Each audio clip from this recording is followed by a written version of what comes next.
On lui reprochait de ne pas payer assez vite. Claude Guéant a fait en sorte d'accélérer le remboursement de sa dette, dans l'espoir de retrouver au plus vite sa liberté.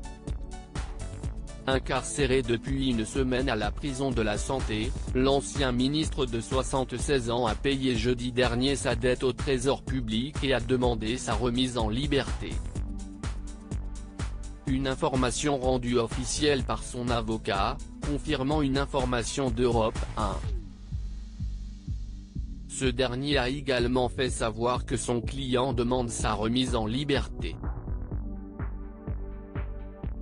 Claude Guéant a payé 292 000 € pour solder la dette due au Trésor public, selon un bordereau consulté par l'AF, à la suite d'une condamnation de 2017 dont la justice a estimé qu'il ne respectait pas les obligations.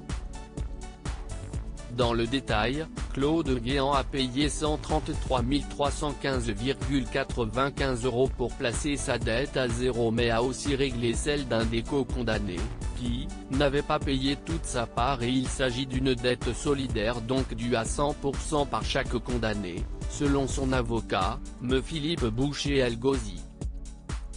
D'après lui, cela a été fait grâce à des prêts consentis par des proches.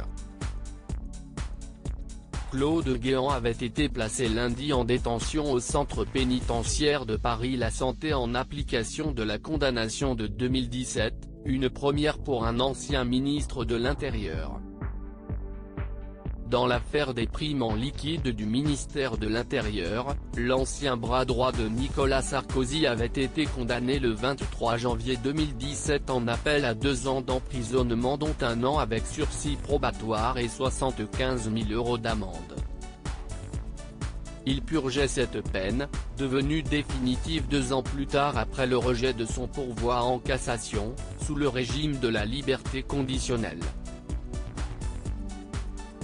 Début novembre cependant, la Cour d'appel de Paris avait révoqué une partie de son sursis, 3 mois, et de sa liberté conditionnelle, 6 mois, estimant que M. Guéant ne réalisait pas les versements nécessaires pour payer l'amende et les dommages et intérêts qu'il s'était vu infliger.